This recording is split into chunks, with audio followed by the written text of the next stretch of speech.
Alright, here we are once again. It is 2 p.m. on June 15th, 2015, or 2016 I should say. I don't know what year it is. And here we are. So, gonna have a very short lecture today, just after the exam, introducing a few topics on, let's see, on rigid body equilibrium. So we have learned so far how to handle equilibrium for point particles, and I would just like to remind everyone of the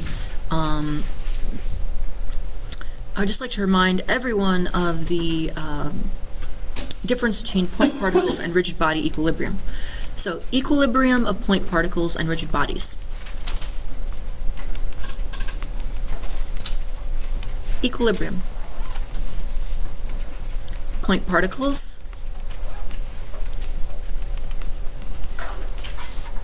rigid bodies,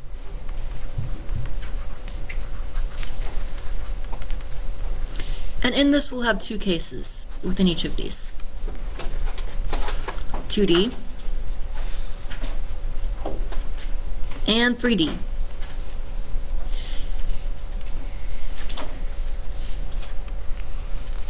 And now, let's see, we remember with point particles that they cannot experience any kind of rotation. They cannot experience rotation. Why? Remember why? Why? They have no dimensions. They have no dimensions, exactly. Point particles have no dimensions, therefore they have no moment arms, therefore they cannot rotate. Okay, so 2D will have sum of forces X must be equal to 0, sum of forces Y must be equal to 0, but we'll have no moment balancing. In 3D, we just add another direction. Sum of forces in the x direction is equal to 0, sum of forces in the y direction is equal to 0, and sum of forces in the z direction is equal to 0. And we have learned how to work with all of these. Now, rigid bodies. So again, a rigid body is one which does not deform, twist, morph, bend, or deform essentially in any manner. It is an idealized object just like a point particle, but it is a little bit closer to reality. That's okay.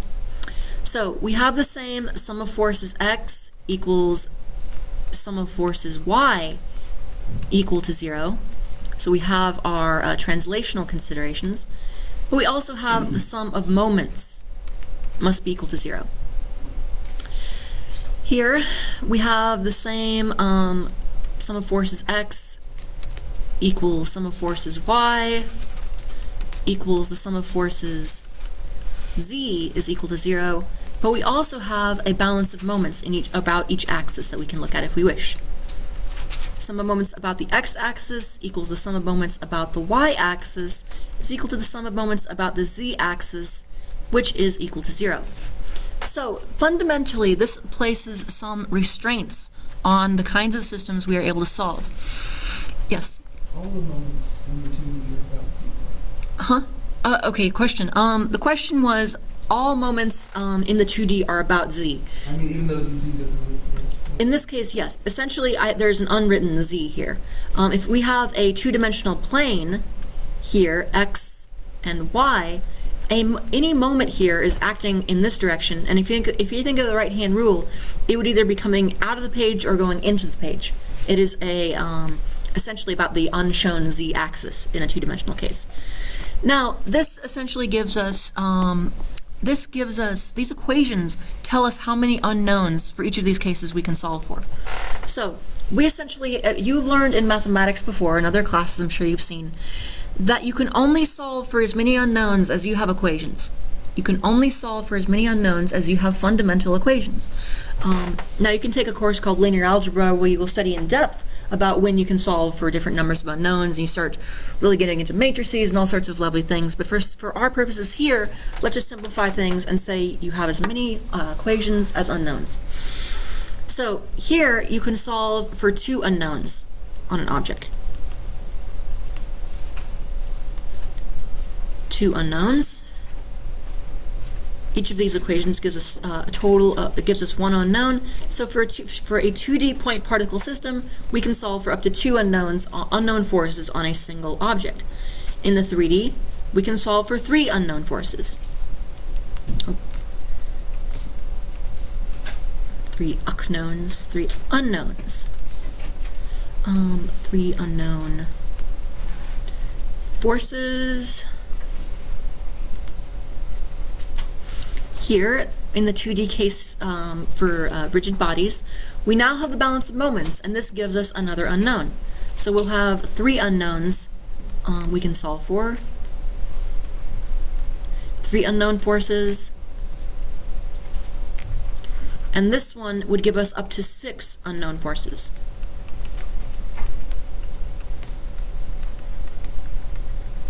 And we solve for these by setting up free body diagrams and then by solving for the unknown forces, using either sum of forces, balance of moments, etc., etc. So that's the basic theory that we're going to be using. Now we do need to consider a few things called supports. So support conditions. I'm going to focus mainly on the 2D case because we'll mainly be working with 2D. That's okay. So support conditions. We can talk a bit more about this tomorrow, but the basic idea is that there are 3 main support conditions you need to be aware of: pin, roller, and fixed. So a pin, and these are defined in terms of the unknown reactions these are defined by the types of reactions that they can exhibit. So for example, consider the simplest case, a roller support. And you can read more about this in the book. A roller support is going to be drawn something like this. We simply have a roller, literally just a wheel, something like that, and then maybe a beam coming off it, something like that. Now, what is the defining characteristic of a roller is that it has only one, it can resist translation in only one direction, the vertical. Can resist translation, so I would call this perhaps, I could call this Fy or Ry, etc. It can resist translation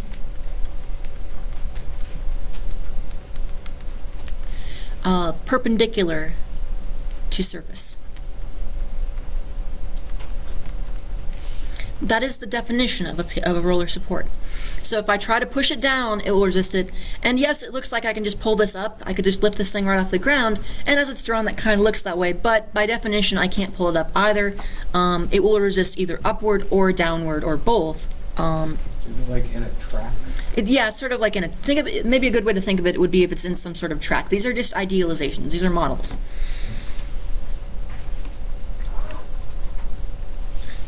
Pin support. This one's fairly straightforward. People always get confused about the roller because they're like, wait, why can't I just lift it up? What is the key point is that this can resist in the vertical direction. So with the pin support, it is drawn like so. Something like this.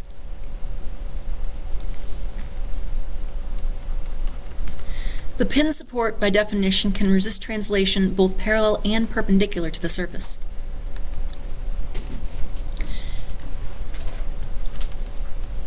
Resist translation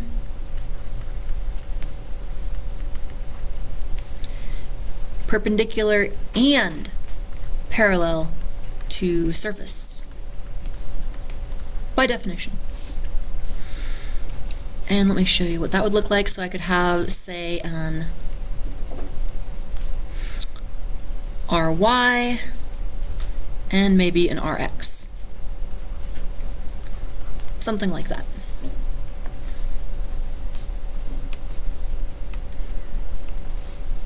Yes? It cannot resist rotation. Yes, this one cannot resist rotation. Well, that is the fixed support, which we're getting to. This, by definition, if you look at it, I could take this beam, if it was very light, and just move it back and forth. It has no ability to resist rotation. If I try to pull it to the left, it will resist rotation. If I try to pull it to the right, if I try to pull it to the left or to the right, it will resist that translation. If I try to lift it up or down, it will not let me do that. But if I But if I try to rotate it, it will not resist that. You can sort of think of it like a pin.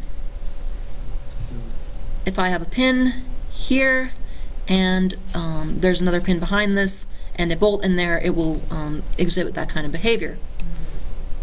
Huh? It's kind of like your shoulder, too. It's kind of like your shoulder, sure, why not? Finally, let me say we have fixed supports.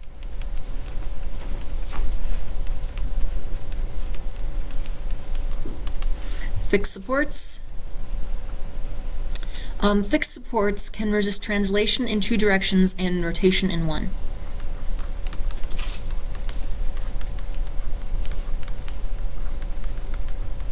In 2 directions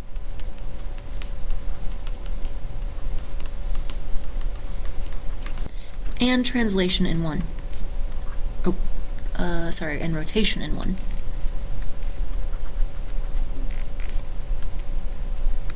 And rotation in 1.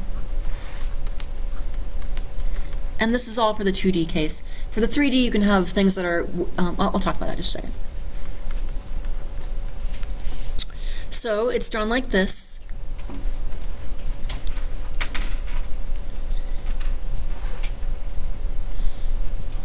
Something like this. The classic example would be something like a cantilevered beam. Imagine just a big old steel I-beam embedded in wet concrete and allowed to dry. Although that would make a terrible connection just done just like that, but we'll not worry about that. So you're going to have something like a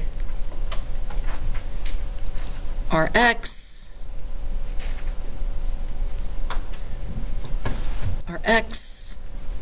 Ry, and a moment reaction, like so. So we have resistance both in translation in 2 directions and also resistance against rotation. This thing will not want to move whatsoever. If there's only in 1 rotation, I mean, so you can rotate in other directions? The question was, so you can rotate in other directions? Well, this is a 2D problem. By definition, it cannot rotate in other directions. For 3D, you can start talking about connections that are fixed in the z-axis and pin in the y-axis and things like that. It can get really complicated when you start worrying about 3D support conditions. But for this class, I think we're going to avoid that and stick purely with 2D rigid bodies. Okay? Okay. And not have to worry about that. Questions on the basics of support conditions, and you can read more about this in the book. Okay, so there's a few other things to consider in regards to support conditions. Let's see. Okay, support, statically indeterminate. That's what I want to talk about. Let's talk about determinacy and support.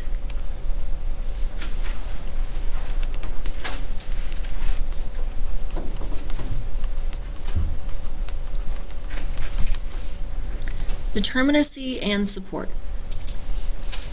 Statically determinate systems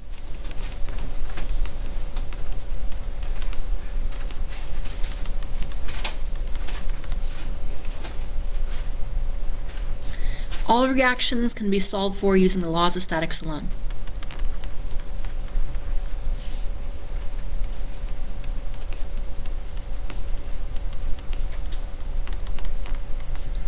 Using the laws of statics alone.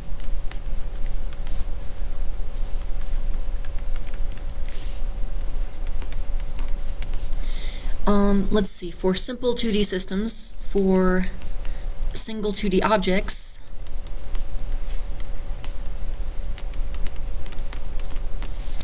this means no more than 3 unknowns.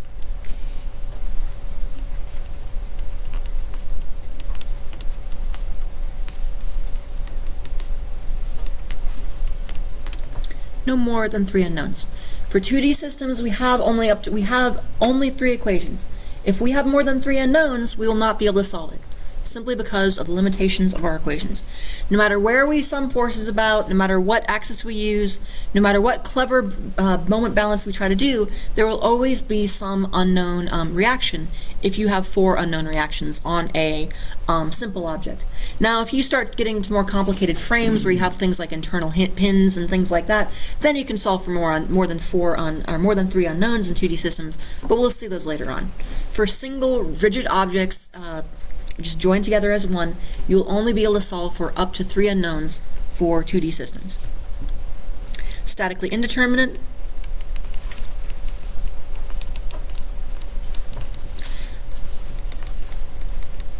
Is of course the opposite. Greater than 3 unknowns cannot be solved. Cannot be fully solved. Be fully solved using only statics.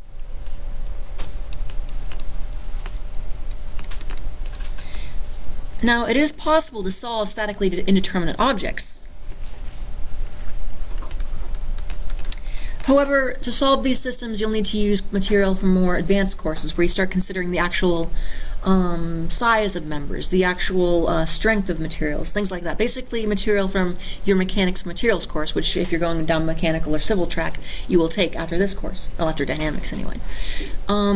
So that's what you need to use to solve statically indeterminate systems, where you use deformations and the stresses therein to give yourself more unknowns to solve systems you can't solve with statics alone, etc.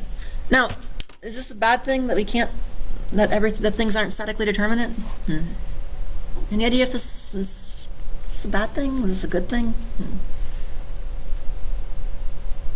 Well, I, for one, probably wouldn't want to be in a very statically determinate building, because in structural analysis or some later courses you might learn, statically determinate systems by their nature have no redundancy. And you know, what is redundancy? Backup systems. Backup systems, something fault tolerant, things like that. Most buildings that you typically occupy, if one column is damaged, it can probably pass the load to other columns. If you are in a purely statically determinate building, like somehow if by some clever engineering you were able to build a perfectly statically determinate building, if one column goes, the entire thing is coming down, the entire building, which would be quite scary, but anyway, that's neither here nor there. Okay, so that's statically determinate and indeterminate. Let us talk about support conditions. So by support conditions, I mean constraints.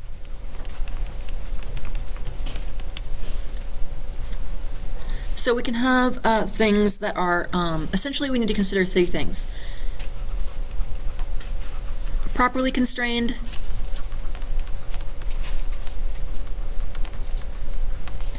improperly constrained,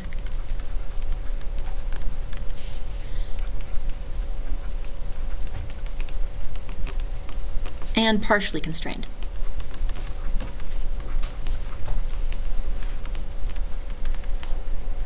You could just as well call this properly restrained instead of constrained, but that's okay. We're talking more about equations. That works just fine. So a partially constrained system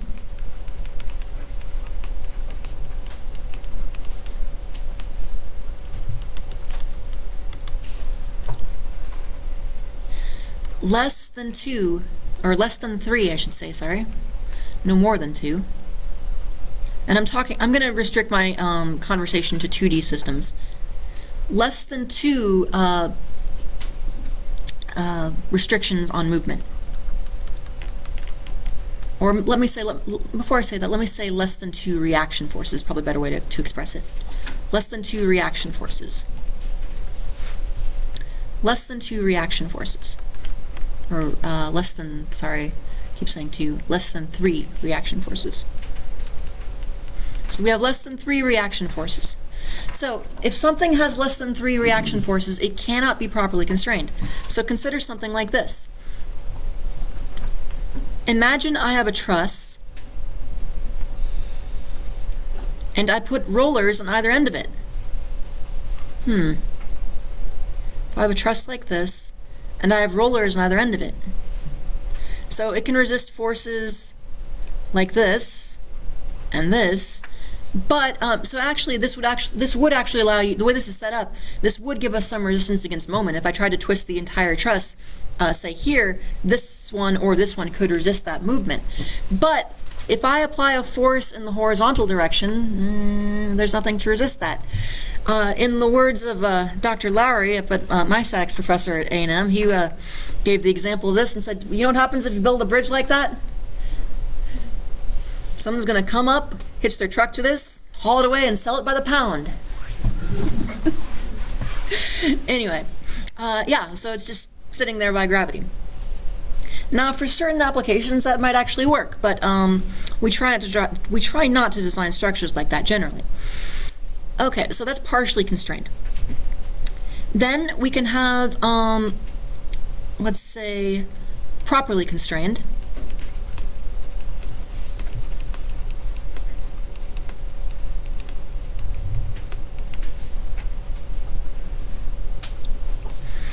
At least 3 reactions.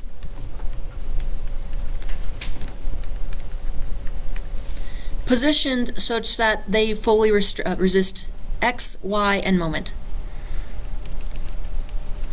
Such that they resist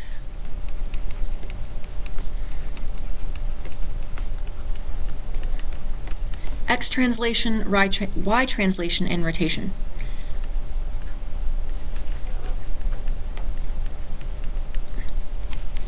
Y translation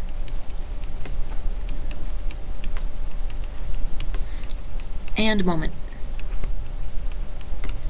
So if we have our truss again, it would be something like this. Imagine if I have a pin and a roller. Now I can resist forces in 2 directions here and 1 direction here, and that will allow us to resist both translation in each direction and moment. See, if I try to, here, if I try to rotate it this way, this one is going, it doesn't matter where I sum moments about, I'm going to have some force able to resist that moment. Even if I sum moments here, these won't generate any moment here because they have, if I, say I apply a force downward like this will want to cause the truss to rotate clockwise. Now we need to find some points to sum moments about. If I sum moments about here, these 2 forces won't resist, won't be able to generate any moment there, but this one will over here because we have a moment arm. And I know that's a bit confusing, but we'll see that a bit later on. And finally, improperly constrained.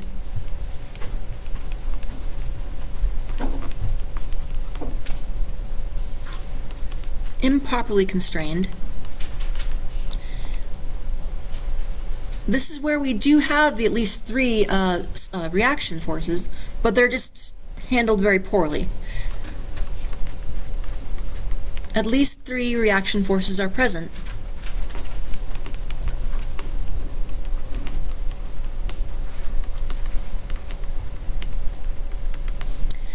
But they do not fully resist movement because of their orientation.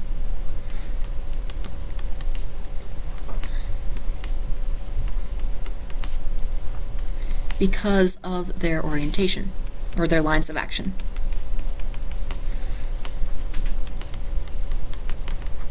Usually this involves, parallel or intersecting lines of action.